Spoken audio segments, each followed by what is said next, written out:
Subscribe कीजिए the perfect classes channel को और बेल आइकन को दबाइए लेटेस्ट वीडियो सबसे पहले देखने के लिए। हेलो स्टूडेंट्स, आपका आपके चैनल द परफेक्ट क्लासेस में स्वागत है। Directorate of education GNCT of Delhi की वर्कशीट नंबर 6 डिस्कस कर रहे हैं बच्चों। क्लास 7 की वर्कशीट है, सब्जेक्ट इंग्लिश है। 5 अगस्त 2021 की वर्कशीट है। चैनल को सब्सक्राइब नहीं किया तो जल्दी से सब्सक्राइब कर लीजिए। वीडियो अच्छी लगे तो लाइक और शेयर कर देना।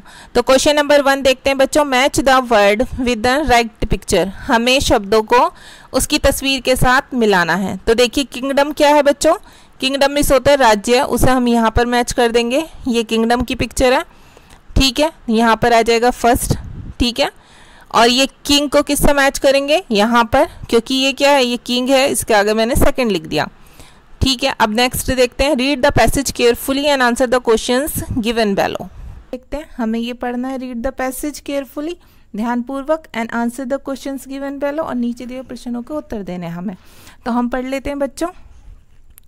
It once occurred to a certain king that if he always knew the right time to begin everything, if he knew who were the right people to listen to and whom to avoid, and above all, if he always knew what was the most important thing to do, he would never fail in anything he might undertake.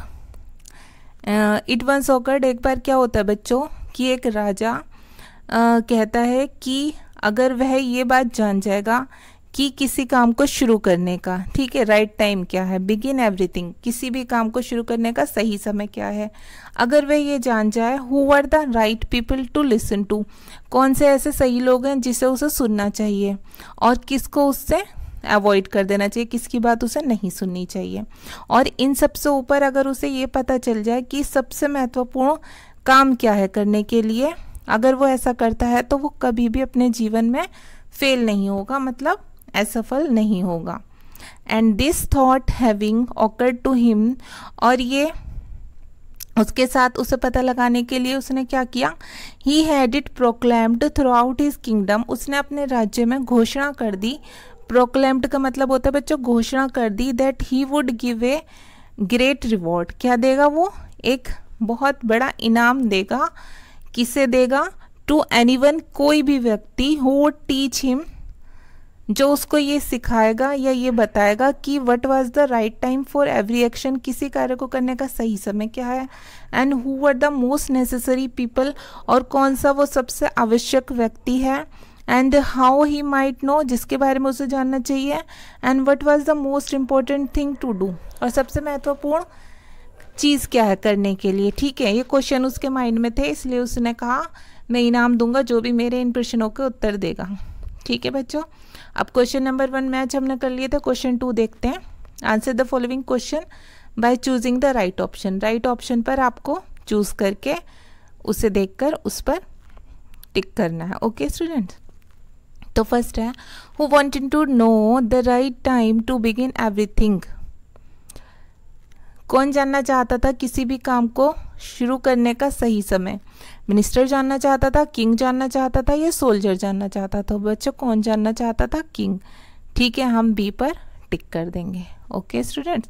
ये B पर हमने टिक कर दिया। अब next देखिए, what was the reward for answering the 3 questions. क्या reward देता वो? सम गोल्ड, कुछ गोल्ड देने की बात कर रहा था, land on by the king, या ज़मीन देने की बात कर रहा था, या नो रिवॉर्ड। तो इसमें बच्चों नो गलती से लिख गया है, ठीक है। नो को आप मत लिखना जब आप नोटबुक में काम करें, रिवॉर्ड लिख देना बस।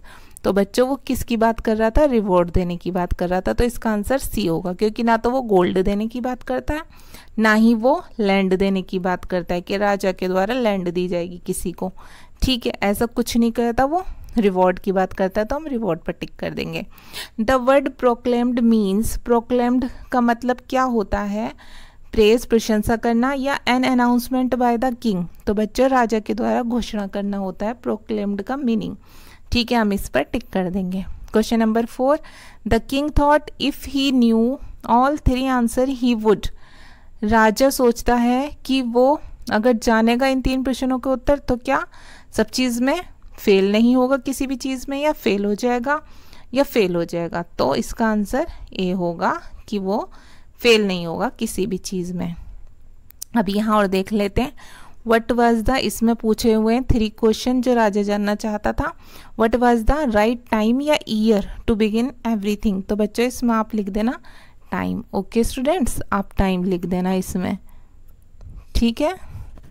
Who was the right person और मदर, तो बच्चे यहाँ पर क्या आएगा, पर्सन आएगा, ठीक है।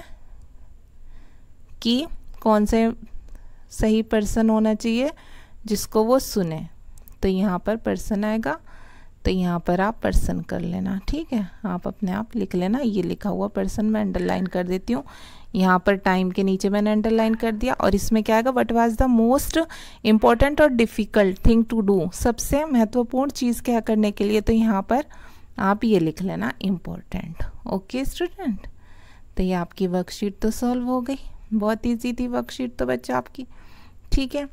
अगर आपको मेरी वीडियो पसंद आई है तो प्लीज़ मेरी वीडियो को लाइक कीजिए, शेयर कीजिए, हमारे चैनल को सब्सक्राइब कीजिए। Thanks for watching.